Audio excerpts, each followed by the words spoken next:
Filtro pasabajas. Integrantes Javier Jerónimo, Alfredo Limón y Marisol Rodríguez. Introducción. Un filtro pasabajas, como su nombre lo dice, evita el paso o filtra una frecuencia indeseada. En este caso, en aplicaciones electrónicas, este tipo de filtro descarta o rechaza determinadas frecuencias. Un filtro pasabajas deja pasar solo las frecuencias bajas, pero ¿cómo es que lo logra? Eso lo veremos para diferentes casos de análisis de este circuito. Primero que nada, tenemos que comprender que un sistema RC está compuesto por un circuito de componentes pasivos, en este caso un capacitor y una resistencia en serie. El filtro a evaluar será del tipo pasivo, esto es que no necesita fuente de alimentación. Un filtro de primer orden ideal es un circuito formado por una resistencia y un condensador que permite el paso de la frecuencia por debajo de la frecuencia de corte y elimina las que sean superiores a esta. Aquí vemos la señal de un circuito filtro pasabajas RC en donde se considera el voltaje de salida y el voltaje del capacitor.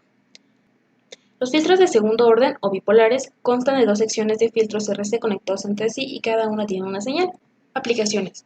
Una de las aplicaciones sería eliminar los ruidos que provienen de la red eléctrica entre 50 o 60 Hz en un circuito cuyas señales fueran más altas. Otra aplicación es hacer que las altas frecuencias de una señal de audio fuesen a un altavoz para sonidos agudos, mientras que un filtro pasabajos haría lo propio con los graves. Muy bien, ahora procedemos a revisar las fórmulas para utilizar para el diseño de los filtros. Primero que nada debemos saber que en el diseño del filtro necesitamos de 4 datos muy importantes.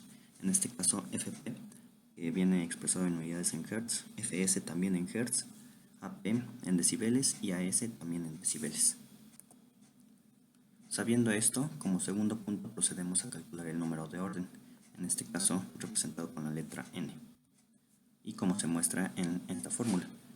Estos símbolos indican que nuestro resultado va a tener una aproximación hacia menos infinito. ¿Qué quiere decir esto? Que si nuestro resultado sale de 2.0001, en realidad lo debemos aproximar al siguiente número entero, en este caso 3. Para lograr que esto se cumpla, que la fórmula se cumpla, vamos a también indicar a cuadrada y epsilon al cuadrado con las fórmulas de aquí abajo que se muestran, donde AP y AS son conocidas, entonces solo haría falta despejarlas. Entonces, cuando se obtiene el número de orden, ahora sí procedemos a calcular los polos con esta fórmula de aquí, donde omega c se refiere a la frecuencia de corte, L se refiere a los números como tal, 1, 2, 3, hasta el número de orden que hayamos encontrado, y N pues es el número de orden.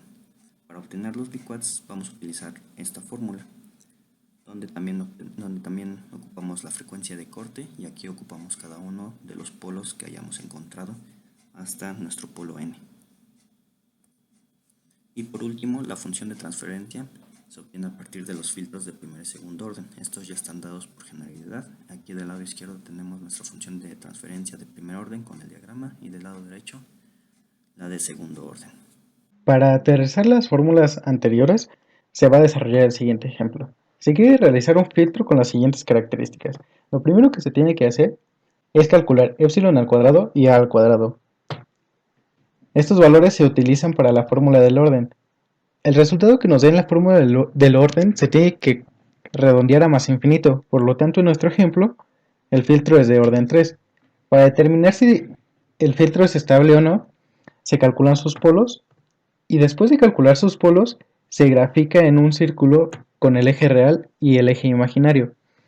Al graficarlos nos damos cuenta que los polos quedan del lado izquierdo de nuestro plano, por lo tanto el sistema es estable.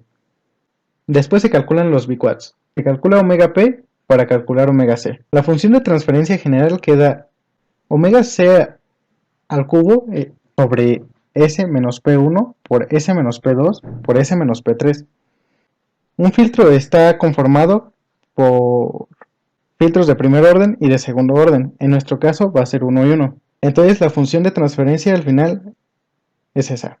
Para calcular las ganancias se tiene que comparar la función de transferencia anterior con la función de transferencia general de los filtros, resultando dos igualdades de R1. Estas igualdades se despejan de tal forma que nos quede una ecuación cuadrática respecto a R2 para poder aplicar la fórmula general. Al final queda esa fórmula. Y en la aproximación de valores se propone C1 y C2 y se trata de obtener resistencias que sean comerciales. Para el cálculo del filtro de primer orden se hace algo similar, proponiendo al final C3 y obteniendo R3.